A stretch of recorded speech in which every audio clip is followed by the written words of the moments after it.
Hi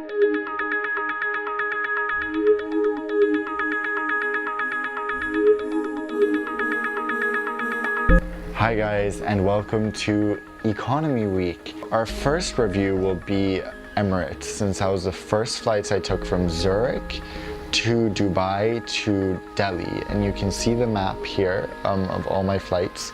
Then I took a little detour through India and returned from Mumbai to Doha to Beirut, and then I flew from Beirut to Abu Dhabi to Muscat on Etihad. The first review will be Emirates. I'm gonna let the video roll. I hope you enjoy it. Make sure you subscribe to check out the entire Economy Week, and of course for future Economy Week series and for my regular reviews, tips and tricks, and more.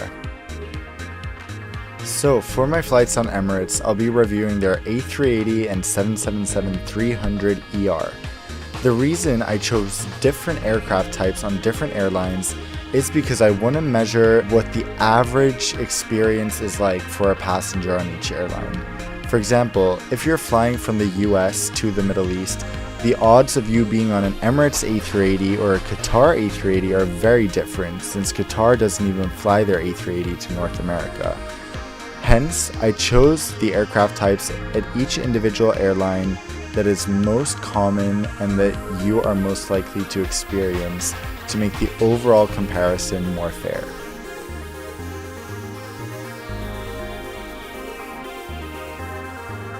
Hello guys, and welcome to Zurich Airport, where I'm getting ready to board my first Emirates economy flight on their A380, which you can see an engine of over there, from Zurich to Dubai. And I'm super excited to try their economy product on a flight this long. And of course, the real deal about this is that I'm going to be comparing Emirates, Etihad, and Qatar's long-haul economy class and see which one is the best, which one should you go with. And we're just starting out. I have a long time of travel before me, 5 days. So now I'm going to set out on Emirates. And make sure you keep on watching for this review, and of course at the end of all these reviews for the epic comparison, so we can finally get to the bottom of which Middle Eastern carrier of the big three is the best. Since the A380 can carry so many passengers, people started lining up for boarding already 2 hours before departure. I got to the gate 40 minutes before boarding, and the line was already quite long.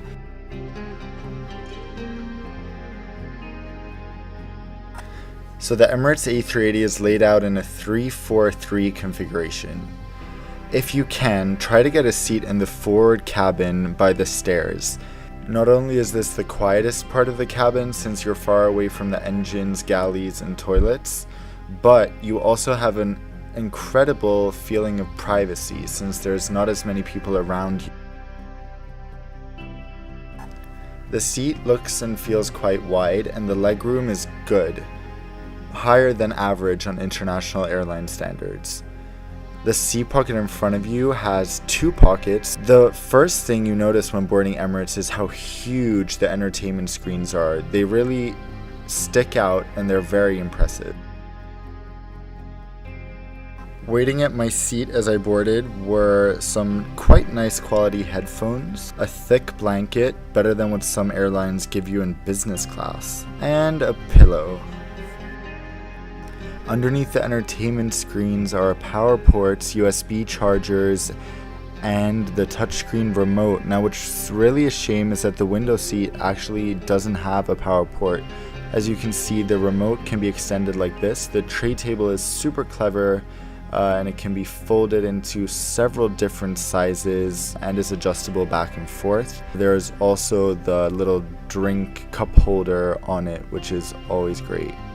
Emirates' ICE entertainment system, which is known to be the best in the world, certainly did not disappoint.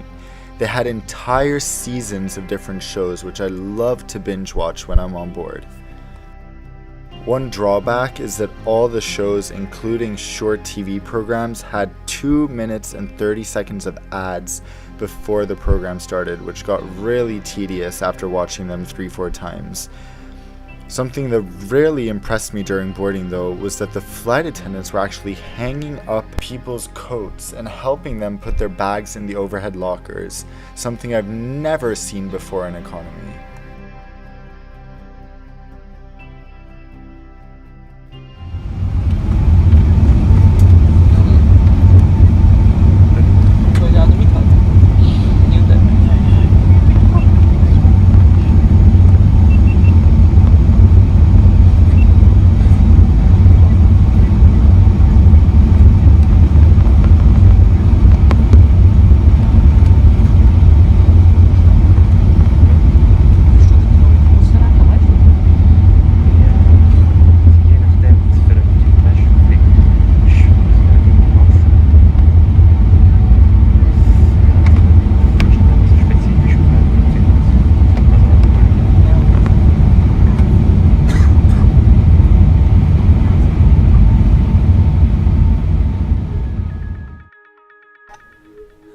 So as you heard, the A380 is an incredibly quiet aircraft.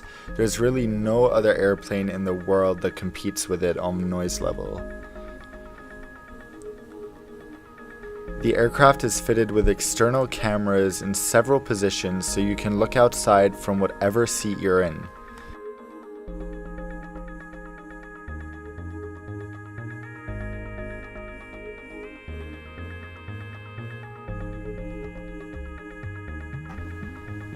So almost Emirates' entire fleet is fitted with Wi-Fi.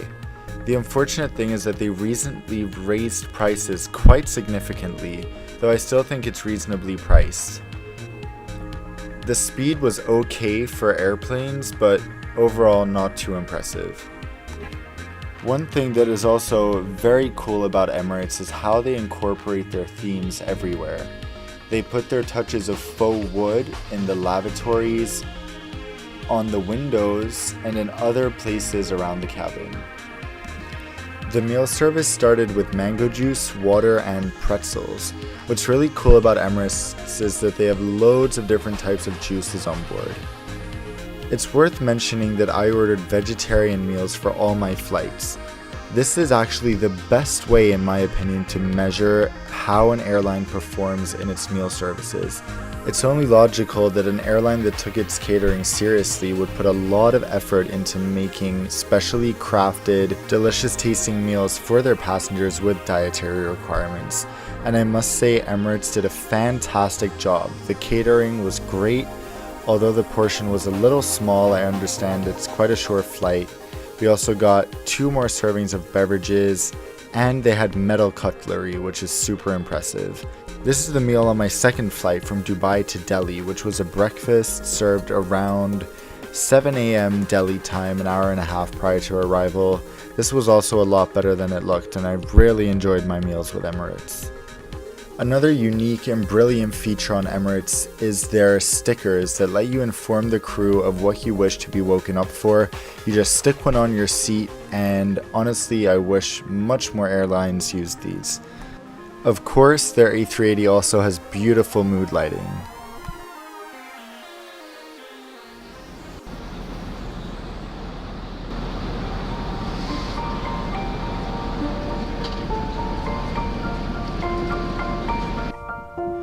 Overall, the crews were decent on my flights. They weren't too impressive, and I definitely had better crews in economy, but they did the job and they tended to greet you with a smile. There was one hot towel service on this flight, which I appreciated, though I know Emirates have recently cost cut some of the towel services they used to have before.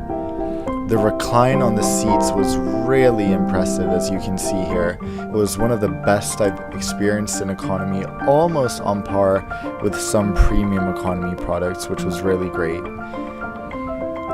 Another unfortunate thing was that Emirates started collecting things 45 minutes before landing. This includes headphones, blankets, pillows, everything really, which makes for a lot of time of just sitting there and not doing anything. We even had to store our tray tables 30 minutes before landing, even though we'd paid for Wi-Fi for the duration of the flight, and this meant we couldn't use it anymore.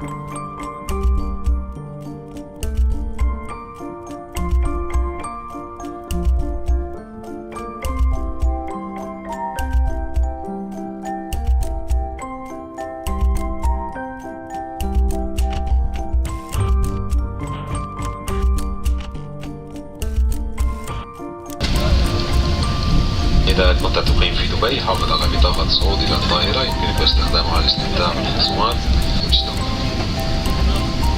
If you are staying in Dubai. Given that Emirates is now the world's biggest airline by international passenger numbers, there's something about arriving in an A380 which really doesn't feel like a big deal.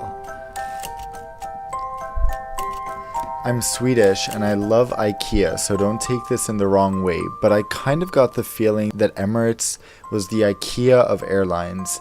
They provide super nice and good quality stuff for relatively cheap prices, at least in economy, but it's all in bulk. Nothing is unique, and it just felt like I was one in the masses walking through Dubai Airport, which is capable of handling tens of thousands of passengers an hour.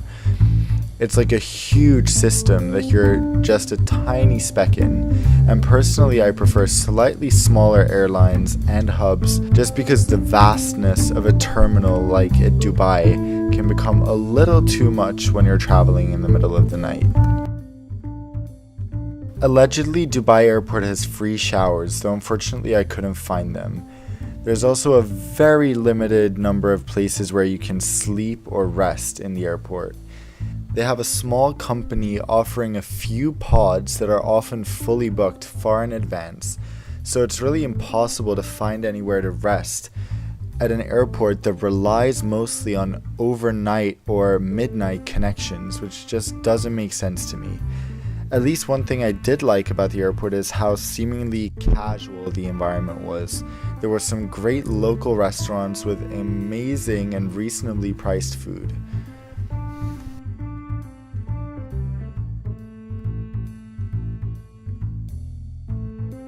Upside down. One more to go. Delhi, here I come. So Emirates' 777-300 was a completely different matter from their A380. While the A380 is spacious and comfortable, Emirates have a tight 343 configuration on the 777, which makes it extremely tight. As you can see, the seats are very narrow, and the leg room also felt a lot worse than on the A380. Since this was an overnight flight, I was really disappointed I ended up being on the 777 since I could hardly sleep. It felt so tight and squeezed in. However, the 777 did have the benefit of having power ports at the window seats as well, and the recline was quite good. Other than that, the seat features, entertainment system, and everything else was pretty much the same as the A380. Of course, the cabin did look a little more dated overall.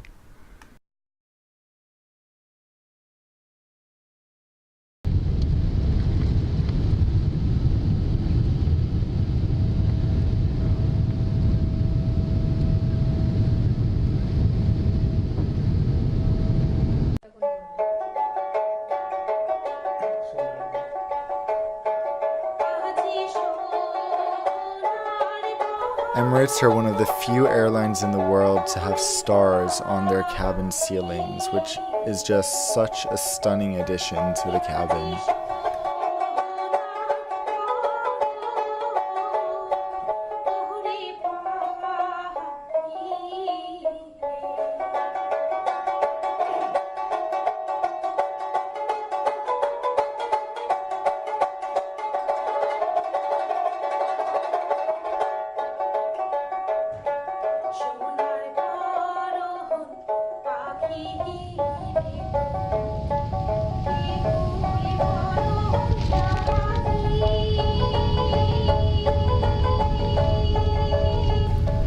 Overall, I think you can tell that my flights on Emirates were quite different depending on what aircraft type I was on. If you're gonna fly Emirates, make sure you're on their A380, because it really was like night and day when it came to the seat. Although both have the same great entertainment, Wi-Fi, quite good recline, service, and meals, the difference in the seat and the cabin feel really is noticeable. But overall, I wouldn't hesitate to recommend Emirates, especially if you can fly their A380. I hope you found this video useful if you're looking into flying Emirates or you want to know what your experience will be like. Of course, we still want to know which is better, Qatar, Emirates, or Etihad. So we're going to be comparing these flights to 2 more Middle Eastern carriers. Make sure you subscribe and keep an eye out for those over the coming week. Thanks so much for watching, guys, and until I see you all next time, fly safe.